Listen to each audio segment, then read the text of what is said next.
Assalamualaikum warahmatullahi wabarakatuh. Perkenalkan, nama saya Nuzulina Septikasari dari kelas Tadris Ilmu Pengetahuan Sosial 5A, Fakultas Tarbiyah dan Ilmu Keguruan, Universitas Islam Negeri Said Ali Rahmatullah, Tulungagung.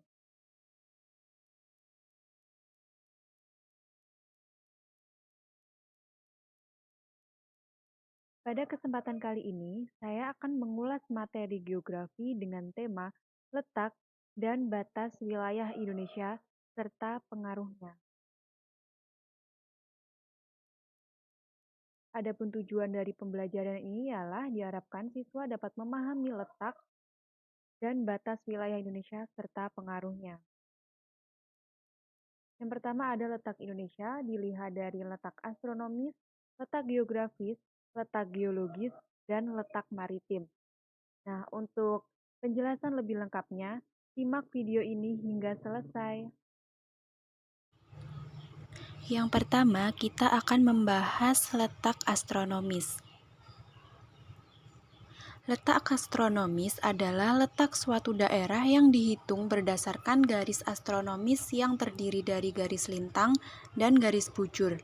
Secara astronomis, Indonesia terletak antara 6 derajat lintang utara sampai 11 derajat lintang selatan dan 95 derajat bujur timur sampai 141 derajat bujur timur. Berdasarkan letak tersebut, maka wilayah darat terluar dari Indonesia di bagian utara adalah Pulau Weh, dan yang paling selatan adalah Pulau Rote. Sedangkan wilayah darat yang berada di ujung barat Indonesia adalah Pulau Weh, dan yang paling timur adalah Merauke. Jadi, Pulau Weh yang kotanya bernama Sabang merupakan wilayah terluar Indonesia bagian utara dan barat. Adapun pengaruh dari letak astronomis Indonesia yang pertama adalah kondisi iklim. Berdasarkan garis lintangnya, Indonesia terletak di daerah iklim tropis dengan suhu rata-rata 26 sampai 29 derajat Celcius dan curah hujan yang cukup tinggi yaitu 700 mm sampai 7000 mm per tahun. Selain itu, sebagai imbas dari letak Indonesia berdasarkan garis lintang, proses pelapukan batuannya cukup cepat dan terdapat berbagai macam jenis flora dan fauna. Letak astronomis juga berpengaruh terhadap pembagian zona waktu. Garis bujur juga mempengaruhi zona waktu wilayah.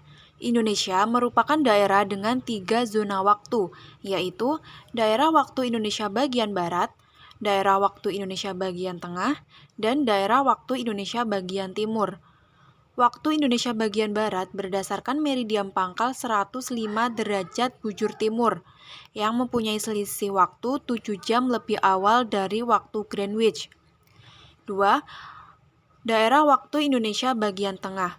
Waktu Indonesia bagian tengah berdasarkan meridian pangkal 120 derajat bujur timur yang mempunyai selisih waktu 8 jam lebih awal dari waktu Greenwich.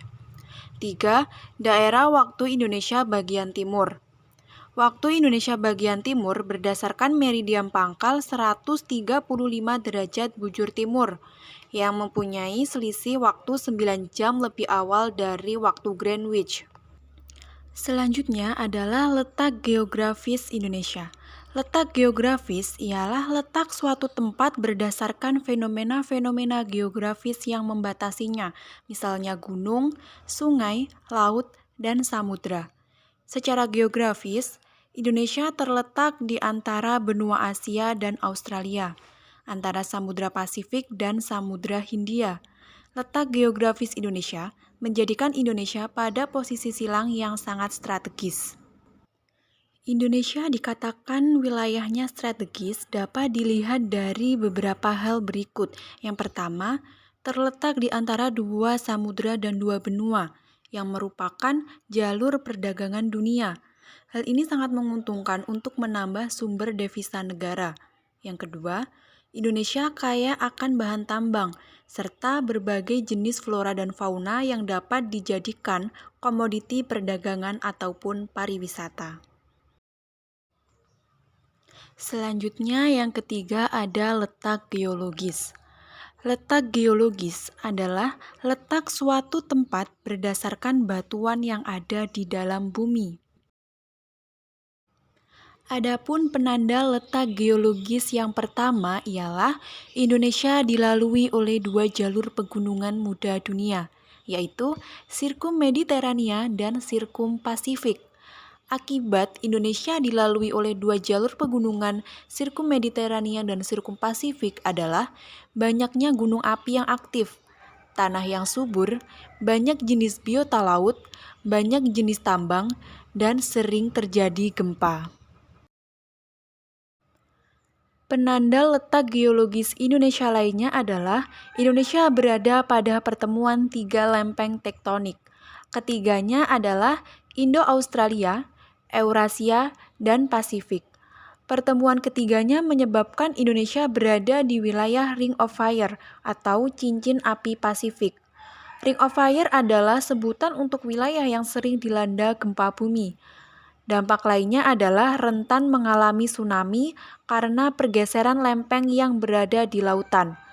Lempeng Indo-Australia berada di dasar Samudra Hindia yang bergerak ke utara.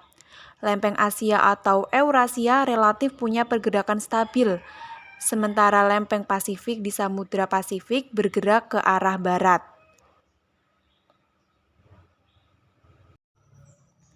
Letak geologis Indonesia juga ditandai dengan adanya tiga dangkalan besar. Wilayah Indonesia terletak di antara dangkalan Sunda, Sahul, dan peralihan keduanya. Dangkalan Sunda meliputi wilayah barat Indonesia yaitu Sumatera, Jawa, dan Kalimantan. Untuk dangkalan Sahul meliputi kawasan timur Indonesia yaitu Papua dan sebagian Maluku. Sedangkan dangkalan peralihan berada di Sulawesi dan Nusa Tenggara. Dangkalan Sunda dan Sahul dipisahkan oleh garis Wallace yang menandai sebaran wilayah. Adapun pengaruh dari adanya tiga dangkalan besar yang ada di Indonesia ialah yang pertama, wilayah Indonesia menyimpan banyak tambang dan mineral seperti emas, perak, dan besi. Hal ini dikarenakan banyak terdapat cekungan sedimen yang disebabkan oleh aktivitas tektonik di wilayah Indonesia. Cekungan sedimen mengakomodasikan sedimen yang dapat berubah menjadi batuan lain. Hal ini menyebabkan terjadinya endapan mineral. Yang selanjutnya ialah letak maritim.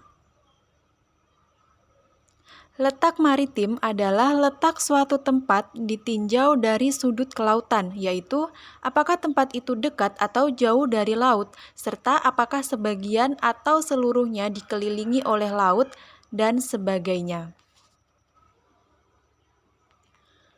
Adapun pengaruh Indonesia sebagai poros maritim dunia yang pertama adalah adanya usaha atau kegiatan di bidang pelayaran, perikanan, serta pelabuhan di Indonesia. Yang kedua, Indonesia mempunyai potensi ekonomi besar untuk dikembangkan. Dan yang ketiga, Indonesia mempunyai posisi penting dalam percaturan politik dunia. Selanjutnya, kita akan membahas mengenai batas-batas wilayah Indonesia. Batas wilayah Indonesia sebelah utara. Di bagian utara, Indonesia ada Pulau Kalimantan yang berbatasan langsung dengan Malaysia di bagian timur. Dan di bagian utaranya berbatasan langsung dengan Malaysia, Singapura, Filipina, dan Thailand.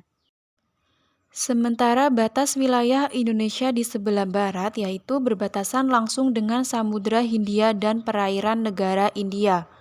Pulau yang berbatasan dengan Samudra Hindia dan Laut Andaman adalah Pulau Ronde di Indonesia dan Pulau Nicobar di Hindia. Sementara di bagian timur, Batas wilayah Indonesia sebelah timur berbatasan langsung dengan Papua Nugini dan perairan Samudra Pasifik. Sementara batas wilayah Indonesia di sebelah selatan, Indonesia berbatasan langsung dengan Samudra Hindia dan Timor Leste. Sekian penjelasan materi mengenai letak dan batas wilayah Indonesia dari saya. Apabila ada kurangnya, saya mohon maaf. Akhir kata, wassalamualaikum warahmatullahi wabarakatuh.